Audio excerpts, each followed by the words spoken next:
Welcome everyone, Joe with ECRM here at our Center Store Grocery Sessions in Vegas. We're at the Recipe for Retail Pavilion at our session where they have 17 brands that are each members of the group. And here is one of them. With me is Mona and Andre with Legacy Gold BBQ.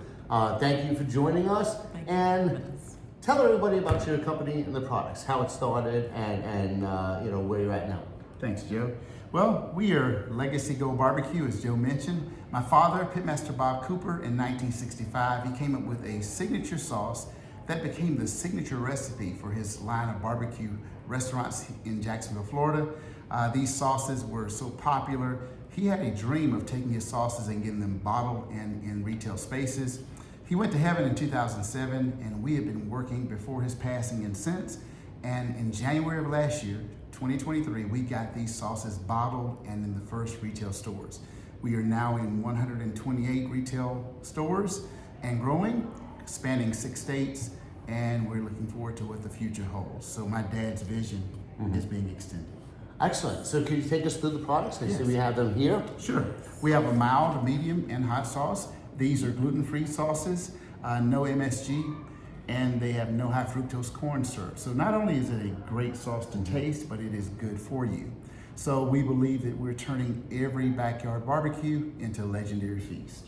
And that's what I really liked about it. When I tried it yesterday, it's delicious.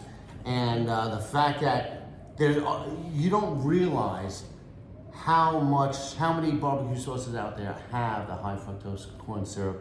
And when you look at the back and you see the amount of carbs and it's surprising. And like I mentioned, my parents actually had a barbecue and they had some barbecue wings, and then I showed them. I actually turned it over and showed them the ingredients.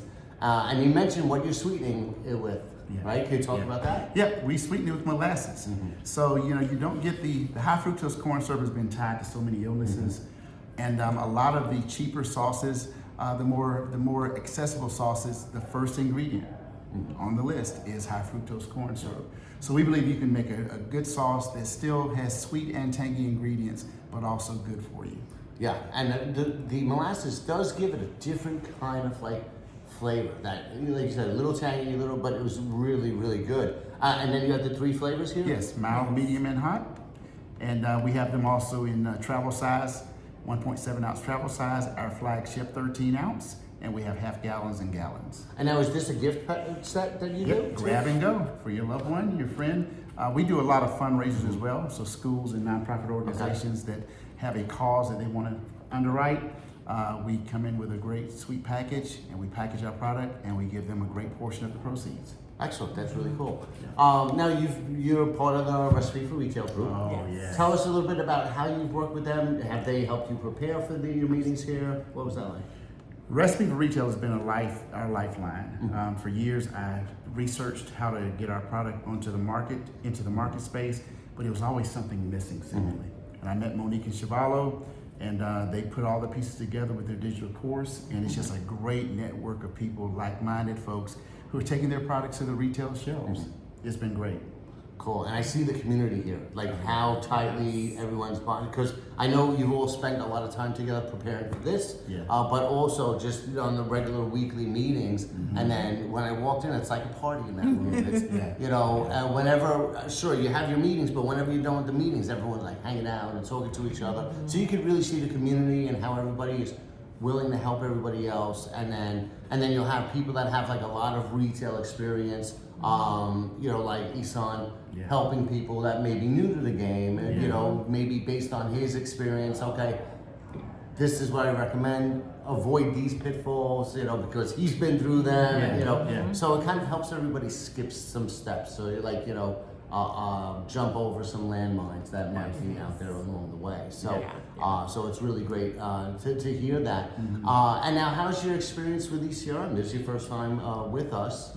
Yeah, this has been great. It's been said, Joe, that experience is the best teacher. I beg to differ. Someone else's experience that you can benefit from without the high cost they paid for that experience can be a greater teacher. And I see ECRM, Recipe for Retail, as being that same thing. We've learned so much here these last couple of days. Great meeting with buyers, great meeting with distributors, and we know we're on the right course.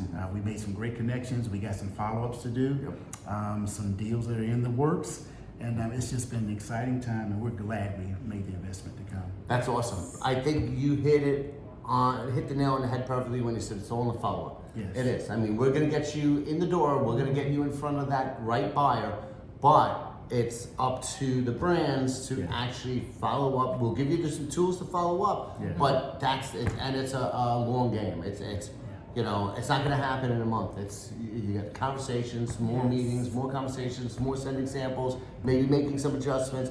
But the other thing that you touched on, the feedback. You get feedback, and I always say, when you go into these meetings with buyers at ECRM sessions, you should get one of two things, hopefully both, but at least one of these two. Either a follow-up, next steps that could land, that could potentially lead to business, or insights and feedback that can help you make your business better. You should always leave with at least the second one, and then hopefully with both. But you should always, every meeting you should get something of value out of, because you know, it's like a big focus group. You're meeting with all these buyers. It's like you're learning so much about how to take your products to the next level. So, you know, it sounds like you maximize each meeting that you have. Yeah. We couldn't have got this by staying home and seeing the video. This is just nothing like being here. And it's been great for us. My wife is quiet now, but she's got a ton of stuff to say, I know. It's been a priceless experience, and so I'm really, really glad we were able to make it out and experience everything that came along with it. I'm thankful for Recipe for Retail, Monique and Chevalo, all of the other parts of the group. Thankful for ECRM, all that you guys have poured into us this week, and all that we gained. I mean, I don't think we yet know all that we gained in these days that we've been here with you all. So time will reveal. Yeah, and you know what? The other thing is, right? You have the in-person connection, right? So a lot of times, there's a lot of people you haven't met in person yet from Recipe for Retail that you're meeting, right? Yes. And then on top of that, the networking, right? So it's not just about the meetings, but you know, you're around networking. How was your experience networking at the dinners, at the cocktails and everything? So. Well, we were we had a little issue with our luggage, so we missed the first night of networking, picking up luggage that got left behind. But that was this particular week. That was like everybody was in that boat, so you're not alone. With that whole global IT outage, right? But then after that, you still got in a couple of breakfast, lunch. So network. Did you make dinner last night? Yes, we did. We made late dinner last night. We made it, but it's amazing the people that you interact with that you don't know who they are, but they are dropping nuggets and they're great. It's just a great network of support. And can I say this, Joe? Our son AJ, he's 29. I'm 60. We're doing what we're doing now, not for us. We're doing it to pass on to him, and it's been awesome to have him with us. He's got a heart for the business. He's a partner in the business, and he's been seeing everything we've been seeing. This is tremendous. Great education for him. There's nothing like having him meet the buyers. And not only that, but he's meeting with other brands, and just he could pick their brains. So there's just so much, and that's why I think it's such a great mix, right? ECRM Recipe for Retail, because now we gave them. We're providing an in-person platform where everybody can get together and kind of continue on what you've been doing digitally on the platform. Then you go back, and now you'll be following up and having follow-up conversations with the other brands on Recipe for Retail's Facebook group. And, and there should be a cycle there, and then the next event, and there, and the next event. So it's just great to have everybody together, and it's really thank you guys for coming. Thank you for having us. Awesome, it's been great. Well, I look forward to seeing you at the next one. We're going to do more and more. We're going to try and throw some content, some education in there as well. Oh, nice. Very nice. It'll be great. All right, thanks again. Thank you. Thank you, Joe.